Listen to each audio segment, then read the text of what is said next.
Welcome to the launch of the Greater Manchester State of the VCSE Sector 2021 report. I'm Alison Page. I'm the Chief Exec of Salford CVS and I'm a founder director of the 10GM Partnership, and more on that later. This morning we'll be explaining the background to the research, the methodology and the key findings. We'll also be outlining some key recommendations developed through the insight we have gained. You'll be able to download a short briefing document and the full report from the GMCVO and 10GM websites today, and that information will be put in the chat. And we're really pleased that so many people could join us today. And we're especially pleased to welcome you all. But I am really pleased to welcome colleagues from our partner organisations from the State of the Sector Steering Group, including John Hannon, who's the incoming CEO at Greater Manchester Centre for Voluntary Organisation, GMCVO, and my colleague from Salford CVS, Marie Wilson, who's led as the project manager for this work, and they'll be running us through the headline findings. I'm also pleased to welcome Dr. Michelle Howarth from the University of Salford, who've been our academic partner for this research. Just looks at her notes now. We are really pleased, and we only managed to finalise this at last minute, that Andy Burnham, who's the Mayor of Greater Manchester, as you all know, will join us today at 11:10 for a short while, so he can explain to us why he thinks the VCSE sector is important to Greater Manchester. And we'll then come back together for two short panel discussions, which will be chaired by Liz Windsor-Welsh from Action Together. The first panel will feature Councillor Aruj Shah, who's the leader of Oldham Council, and she's also the political lead for the VCSE sector at the Combined Authority. Aruj will be joined by Andrew Lightfoot, the Deputy Chief Exec of Greater Manchester Combined Authority, and Warren Heppelet, the Executive Lead at Greater Manchester Health and Social Care Partnership. We've then got a second panel with some of my local infrastructure colleagues, Helen Tomlinson, the Deputy CEO at Bolton CVS, Sajid Hashmi from Interim CEO at Bury VCFA, Joe McGrath from CEO at Sector 3 in Stockport, and Mike Weil, the CEO at Mac in Manchester. And we'll end today's event with some concluding remarks and recommendations from John Hannon, GMCVO. So I'd just like to say thank you to all of you for attending and to everyone who's made today possible. And there's lots and lots of people behind the scenes who've worked really hard to get us to this point. But I particularly want to thank all of those voluntary organisations, community groups, charities and social enterprises who took time out at the height of the pandemic to respond to our survey and attend online focus groups. This event is to highlight them, their role and contribution in making Greater Manchester a better place. So I think Marie's going to put us some slides up now.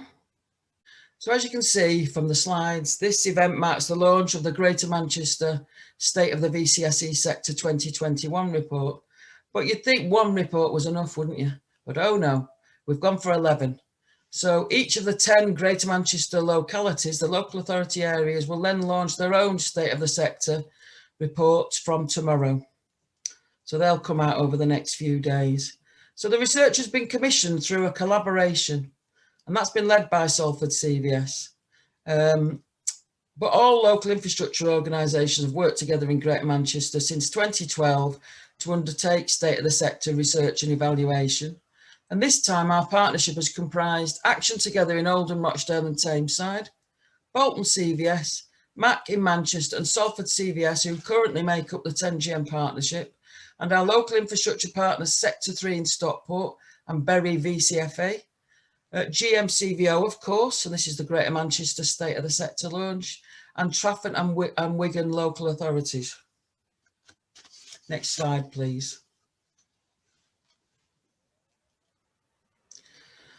So the findings of the previous State of the Sector research, which in Greater Manchester was 2013 and 2017, they have been used widely across the city region and within each locality throughout the last almost 10 years now to describe the contribution of the sector, its makeup and the work it does. But for this iteration of the State of the Sector, we have worked with a new academic partner, the Centre for Social and Health Research at the University of Salford. And they've done it slightly differently and they have undertaken a realist evaluation. And Michelle will talk about that shortly. So our survey and focus groups, as I said, took place during the height of the pandemic, at a time when our sector were playing both a key strategic role in local emergency structures, whilst also mobilising local people and local groups, using our ability to reach, scale and spread to deliver a humanitarian response to the crisis. So I think it's really important to recognise that we've got to this stage during a pandemic. So we now want to present to you our story, the methodology behind the research, the summary findings and insight that capture the Greater Manchester picture, and share with you our recommendations for the future. Next slide, please, Marie. So I'd now like to hand over to Dr. Michelle Howarth, who, like me, is really pleased to have done this, but pleased also to when it will be completed. And Michelle is the lead researcher for this work from the Centre for Social and Health Research at the University of Salford. Over to you, Michelle. Thanks, Alison, and thanks for that introduction. I have to say it's been an honour to work alongside our partners in the VCSE sector on this really important state of the sector survey. So yeah, it's been tough going, but enjoyable, and I hope the findings make a real difference to you out there. So it's my job to describe the survey, the methodology, and provide some examples of the calculations used to help illustrate the rigour of the survey and subsequent findings. And don't worry, it won't last all morning. I'm presenting on behalf of Dr. Graham Sheriff, Phil Martin and Dr. Paul Hepburn, who were instrumental in the analysis of the data but can't be here today. So next slide, please, Marie. The survey included 8 sections, which encouraged respondents in each of the 10 GM localities. And we use this to describe their organisations and the paid workforce, the volunteers, the number of social enterprises and the impact. We also evaluated the work that the VCSE sector undertook in each locality and the impact of the global COVID-19 pandemic. So in total, the survey included 104 questions to capture accurate and representative data about the sector. We used, as Alison's mentioned, a realist evaluation as the framework for the survey. So realist evaluation is built on 3 key principles, which includes explicating the context, the mechanisms and the outcomes, i.e. what works, how and for who. So in terms of the context, the university research team undertook a desk-based review of contemporary literature to describe the VCSE sector and present an analysis of the political, historical, societal and health influences. And this review also explicated the extent and impact of COVID-19, Brexit and Black Lives Matter, providing findings that describe how organisations have repurposed in the light of these changes. So there was quite a lot going on in 2020, as we all know, and the context therefore is really important and is included at the start of each report. In terms of the mechanisms, we use the survey to understand what the VCSE sector does and for whom. And we also undertook focus groups within the localities, within theme groups, to capture qualitative data about the mechanisms and outcomes for the VCSE sector. And in terms of those outcomes, we measured the workforce, the extent of partnership working, and explored how organisations have worked and supported communities during the pandemic. We used a quantitative Likert scale and single multiple response questions alongside the qualitative data. And we later triangulated this to provide a holistic representative picture of the VCSE sector. In terms of the robustness and quality, we built on Sheffield Hallam's methodology.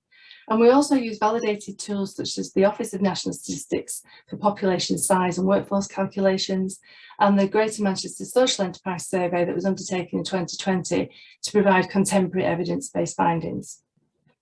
Next slide, please, Marie. Thank you. So we calculated the margin of error between 6 and 10% across the localities. And this helped to establish how precise the findings were and to what extent the results actually reflected the spread of data around a standard deviation. To increase the confidence in the results, based on our margin of error, we set a 95% confidence interval. So, as previously mentioned, in estimating the size and total number of the organisations in each locality, we use validated data from a range of sources as described here. We also use the NCVO parameters for organisations that make up to help determine the size of the organisation. So, for example, Micro-organisations considered to be that brings in less than 10,000 a year. A small is between 10 and 100,000 a year. Medium is between 100,000 and 1 million. And a large organisation generates income of more than 1 million per year. So respondents were asked to indicate their income, and we use that to stratify the organisations by size. We then had to use descriptive statistics to estimate geographical coverage, organisational maturity, and a range of other things, which I'll get to in a minute. And we also extrapolated data to estimate income, population size, and workforce. Next slide, please, Marie, thanks. So here's a worked up example for Greater Manchester, which can be found in the reports. So you can see here the estimated population of Greater Manchester is 2,835,686. And according to the UK Register of Charities in England and Wales, there are approximately 3,635 registered charities in Greater Manchester. It's estimated that there are 3.66 below the radar organisations per 1,000 population, and that was based on Moen et al.'s calculation in 2010, which Sheffield also used. And that indicates that there are approximately 10,400 below the radar organisations in Greater Manchester. The Greater Manchester survey that I mentioned before of social enterprises estimated that there are about 3,459 social enterprises operating across Greater Manchester, and this figure excludes registered charities. So summing up, there's 17,494 VCSE organisations, of which 71% are micro, 16% are medium, 10% are small, and 3% are large. Next slide, please, Marie. So we also asked respondents to identify their three main areas of work and who the key beneficiaries were and how they made a difference to people's lives. So, for example, community development, services, wellbeing, health and social care, and a range of other activities. And we asked respondents to indicate in which year their organisation was formed. So this was to ascertain the level of organisational maturity as an indication of how established the VCSE sector is in the locality and across GM. So there are a couple of examples on this slide here that demonstrate how this has been reported in presented in the reports. Next slide, please, Marie. Thank you. So we used certain statistics in the reports that were extrapolated from the survey responses to provide estimates of totals for all organisations. So these include, as represented in the chart opposite, the number of organisations, the number of volunteers, committee and board members, and the number of full-time equivalents. I think it's important to understand how we extrapolate the data. So Marie, could you go to the next slide, please? Thanks. So, as I mentioned earlier, we built on the same methodology as Sheffield Hallam, and we use the same four-stage approach. So this is a random sample here. This doesn't represent actual data. So in stage one, the Greater Manchester averages were calculated for each of the four size bands of organisations, so those micro, small, medium and large. In stage two, the total number of organisations were then calculated by applying the relative proportions from the Sheffield study to the total number of organisations that we calculated using those validated data sets I mentioned earlier, so the ONS, the BTR and the GM survey. So in stage three, we then multiplied the estimated number within each size band by the average income to give the total income for each size band. And then finally in stage four, we were able to estimate the sum of the income for each size band to give a sector-wide total. So that gives you some indication of how we extrapolated the data. And again, that calculation and all that information is at the start of each report.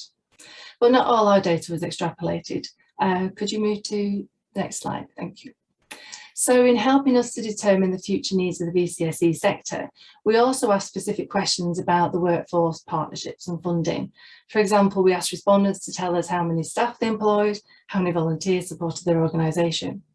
We used the ONS data again to help us estimate the total number of paid employees and full-time equivalents. We also captured descriptive statistical data on the extent of the partnership working across GM and the 10 localities. And to do this, we included Likert scales, I can see here in this diagram, in the survey, which helped to describe how organisations worked across other VCSE sector organisations and across GM as a whole. We also used a similar approach to explicate sources of income and changes in workforce, which again are included in the report. The data were analysed by explicating the percentages as a whole and also triangulating the data with the qualitative findings from the focus group. So the two quotes that we've used here in this slide, we've just really highlighted the commonalities that emerge from the qualitative data in relation to the quantitative findings identified. So participants in the focus groups highlighted the need to work more closely with the private sector, which was also reflected in the quantitative findings. So the data is included in the future section of the report and helps to inform the final section, which we're pleased to say were written by the chiefs about the future direction of VCSE sector. And also the data estimated in all the reports and in GM was used to generate key headlines for each locality and then extrapolated across GM. So at this point, I'd like to hand over to John Hannon and Marie Wilson, who are going to talk through the findings. Hi, thanks, Michelle. So I'll just introduce the two of us. As Alison mentioned, I'm the incoming CEO of GMCVO. Next week, I'll be the actual CEO of GMCVO, so we've not quite got the timings right on that.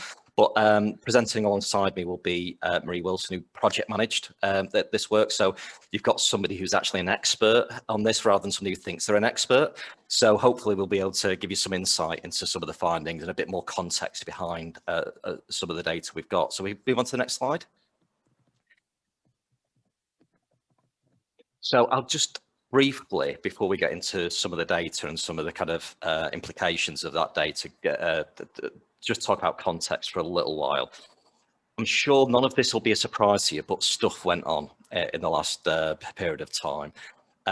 There's the whole issue around COVID, the fact that Brexit happened, and if we think where we were in December 19 and the kind of changes that we were kind of on the precipice of, and some of that has been missed in the impact of the pandemic, but there still are significant changes, and especially a lot of social changes for people, especially when the kind of right to remain in the country has been changed as well. But also we've had, especially kicked off with the murder of George Floyd in the US, the whole Black Lives Matter movement, but then the unequal impact of COVID. And what we need to recognise that although the pandemic was a new thing, some of this stuff isn't new. It's been stored up for a long time. I think some guy once said there are decades where nothing happens, and then there are weeks where decades happen. And a lot of this stuff didn't turn out of the blue. It'd been stored up for a while, and the dam burst and it got unleashed. And what we actually started to measure is some of the changes that have been happening over some time, but actually manifested themselves in this period of time. And what I do recommend, I always recommend reading long reports that I'm involved in, but it's really important to read this report because we do get a lot of information from focus groups, and the real stories from people who gave us some real insight. So as much as there's quantitative data, there's actually some really good qualitative data and some stories of people there. And there's a quote that we just taken a brief snippet of here. At the height of COVID, we were supporting 200 people a week, and then overnight we became a food provider. And an organisation that was just basically saying, well, what do we do? How do we support people? And these are the issues that they need resolving, especially when the shielding was at its peak. And sometimes we forget almost that we've been through that because there's another problem that comes up. But we've actually managed to give a really interesting snapshot when we took information in the autumn. And there's a lot of really in-depth stuff, and especially over the unequal impact of COVID. And we've got to recognise that the unequal impact of COVID didn't happen because of the nature of the virus. It happened because of the nature of society. The inequality is there because of racism, patriarchy, class structures, all kinds of discrimination cause that inequality.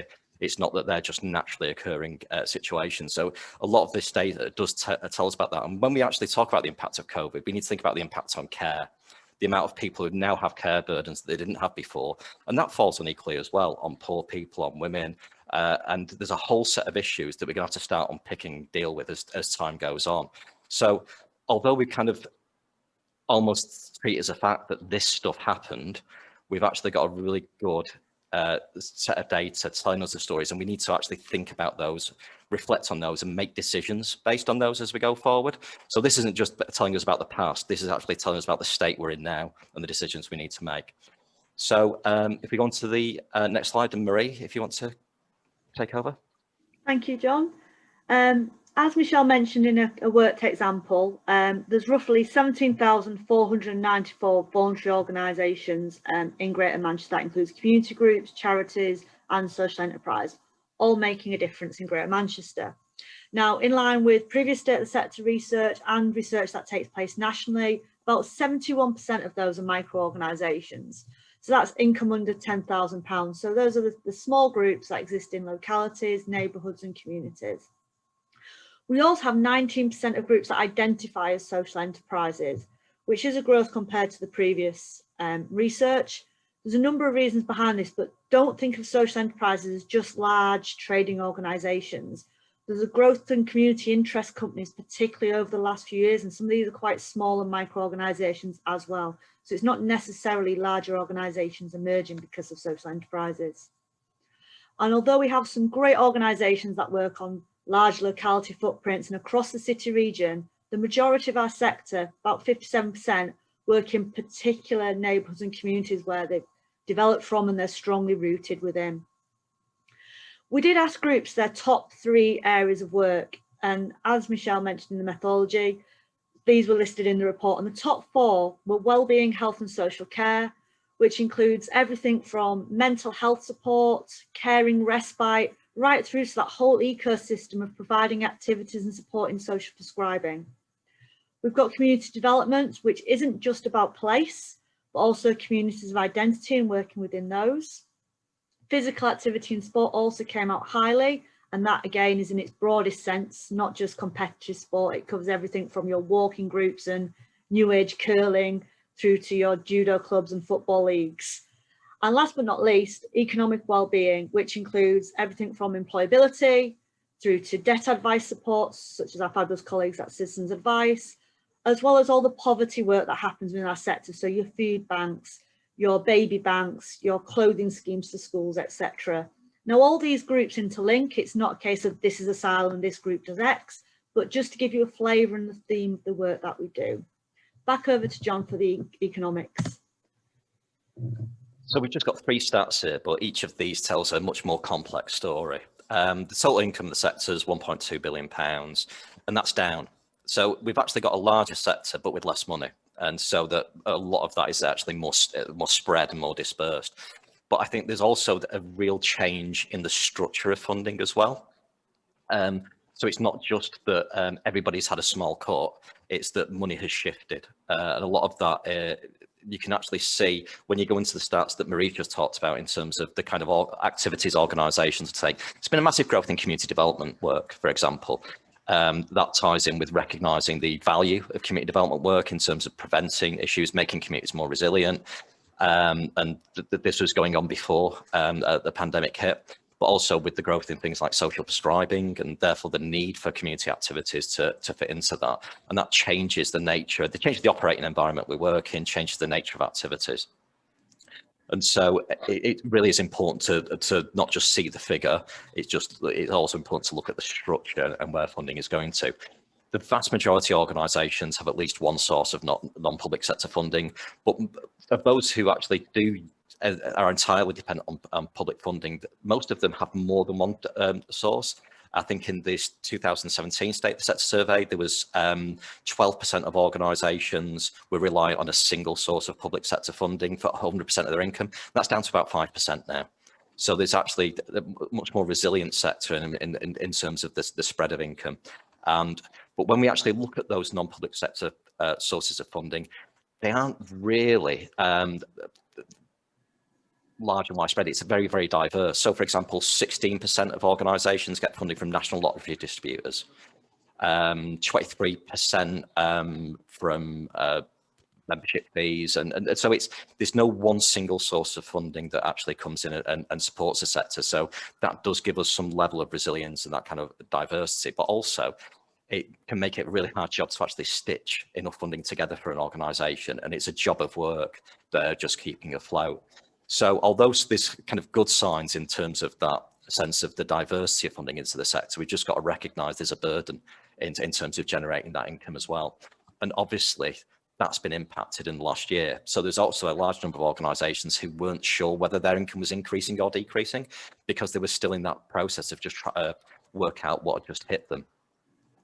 that last figure, 32% of organisations used their reserves in the last 12 months, that doesn't seem like quite a large figure, but actually it's kind of gargantuan in a sense.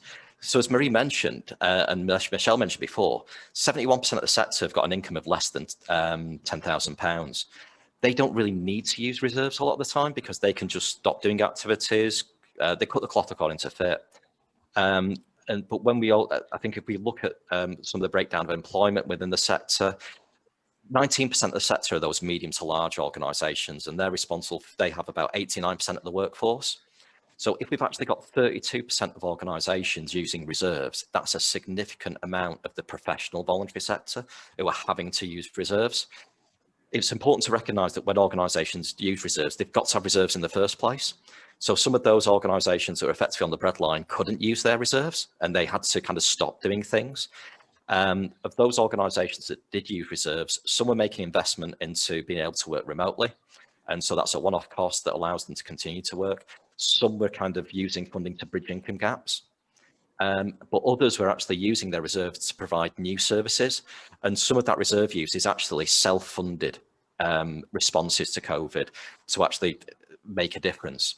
And so as much as we've seen the impact of COVID on society and the response from funders, the response from the public sector, the voluntary sector has actually self-funded a lot of work that's gone into helping people out communities.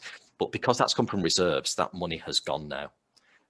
And so if we want that, some of those approaches to continue, if we want to look at the impacts of the pandemic as it goes forward, that money's been spent. The adjustments have been made to organisations. They've self-funded the work and it can't be done a second time. And I say the focus groups provide us with a lot of useful information and people's stories. And so just a quote there about how face-to-face services stopped, an expenditure increased due to the safety measures. I'm sitting in the St Thomas Centre, the conference centre that GMCVO run, and we've had to, although we're open for business, we've had to reduce numbers and therefore we can take less income, and we've had to spend more on PPE and other and cleaning costs as well. So it's going to be challenging going forward. We've actually got to this point, we've been resilient, but costs are going up as we go forward and income's going down. Okay, Marie? Okay, moving on to an element of our workforce. The voluntary sector, at the heart of it, is our volunteers. And the research captured 496,609 volunteers, including all the committee members and trustees, given a huge amount of time per year. But I'm going to have a small caveat in that when we dig further, 74% of those total hours were in micro-organisations, because obviously they're the larger part of our sector. Combined with that, the fact that this is a snapshot at the height of COVID, when a lot of people were on furlough, a lot of people were volunteering for their mutual aid groups, their local community groups, because they wanted to do their bit to help with the pandemic. So this is quite a high figure. What we're seeing from both traditional academic research and post-emergency response, that will have a bounce. There will be a dip in volunteering and a decline in volunteering. We're starting to see initial signs of this through locality research, through the Salford CVS Pulse report, which asks sector leaders very basic questions. We're starting to see it through the NCVO barometer. So it is something we're going to have to keep a watching brief on. So whilst we've got a great healthy figure right now, I have to put a bit of an asterisk that it was through a very unusual time and may not be representative of our status moving forward.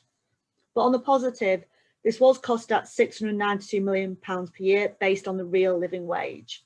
I use the word costed rather than valued, because actually this is based on a pure transactional based on salary. It doesn't cover the true value of volunteering, either for the beneficiaries that received those services that they desperately needed, particularly in the height of 2020, but also the benefits of volunteering more broadly for the individual in terms of employability, skills development, reducing social isolation, and general individual well-being and belonging in communities.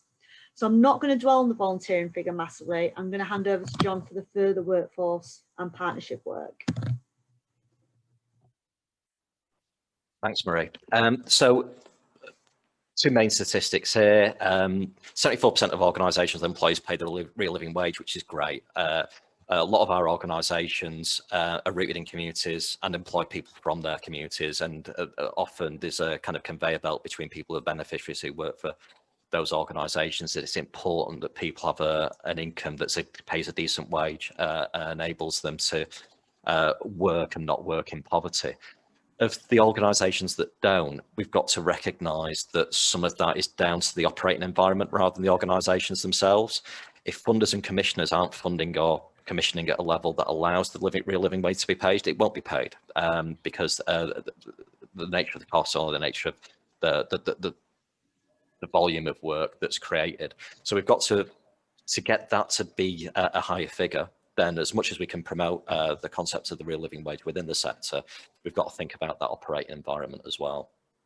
The next stat we've got is on partnerships and relationships, and it's really interesting that the number of organisations with links to local authorities is reducing, whereas it's growing with private businesses and with the voluntary organisations. Some of that is down to the impact of the pandemic, because there's that nature of things springing up within communities, and therefore the people who were first to find out were the people who were already working and living in those communities. But also, as we've seen the retrenchment of public funding through the years of austerity, then the amount of funding that comes from the public sector into the voluntary sector is reducing, and that's breaking some of those links, because the funding relationship is being lost. And the resource to enable some of those relationships to develop and have the spare capacity to build relationships and not just focus on your work reduces as well. It's interesting about the relationship with private businesses which are growing. I think what we saw was a massive response from business as well during the pandemic, with organisations, businesses and firms basically thinking back, well, how do we support the communities we work with and the communities we're rooted within as well? And the kind of employee supported volunteering that came through that, and that sense of being in it together. And hopefully we can build on some of those relationships and take those forward. And it comes into one of our recommendations that we actually need to do more with business, and because that doesn't just change the nature of communities and community work, it changes the natures of business and changes the nature of the economy as well through that relationship. I think one final point I'd mention here about that relationship between voluntary organisations and the public sector. If you're in the public sector and you want to reach the voluntary sector, you're probably best doing it through the voluntary sector rather than directly, because that's where those relationships are. So understanding that the networks also exist within the voluntary sector. So this is a bit of a plug for some of us, the organisations who commission this research. We all maintain networks with the voluntary sector and do work with us and do work through us as we move forward into the future. So I'll finish with Marie, who's got a bit more insight and qualitative information from the focus groups. Thanks, John. This is our last slide, and we really struggled on how to bring the thematic and qualitative research to life. Not because there wasn't some great research and some great stories. It was that, as Michelle mentioned in their methodology, there are almost too many great stories and narratives that we could explore with you guys as part of this launch and as part of the focus groups moving forward. Just had a bit more depth to the thematic analysis and the focus groups Michelle mentioned in the methodology.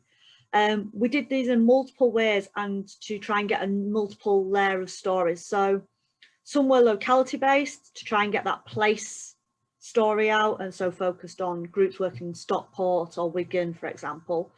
But some were very much thematic, and those focused particularly on marginalised communities with Greater Manchester, and brought out some of the narrative regarding Black Lives Matters and the experiences of disabled people, etc. But before I talk about the focus groups, not the focus groups, sorry, the breakout rooms, and explain those to you, I just wanted to leave you with two quotes, kind of to get the brain going and just to leave you a little bit of thinking time. So the first quote: the food bank we assist with was merely run by people that had to shield during COVID. So we had to step up to assist, stock, source, pack and deliver for them. We found people with multiple problems who would have slipped through the net. They were vulnerable, had mental health issues, isolated, debt problems, or were living in suitable properties. So echoing some of the things John said earlier about the dam breaking and uncovering problems that may have already been existing in communities or society. And the second quote from a leader: my staff, my volunteers are suffering as well. As pointed out earlier in the focus group, that's mental health. Because of the struggle we're having being able to deliver our services and the desire to get back to delivering our normal services, it creates frustration for them, it creates stress. So that's a real whistle-stop tour of some of the key findings. We've naturally focused on the statistics, but we've tried to bring out some of the thematic elements and some of the stories that are buried into the depth of the report. Do encourage you to read the report fully. As John said, there's so much more depth about our workforce and the stories of people during 2020 that are really valuable to truly understand the state of the sector currently.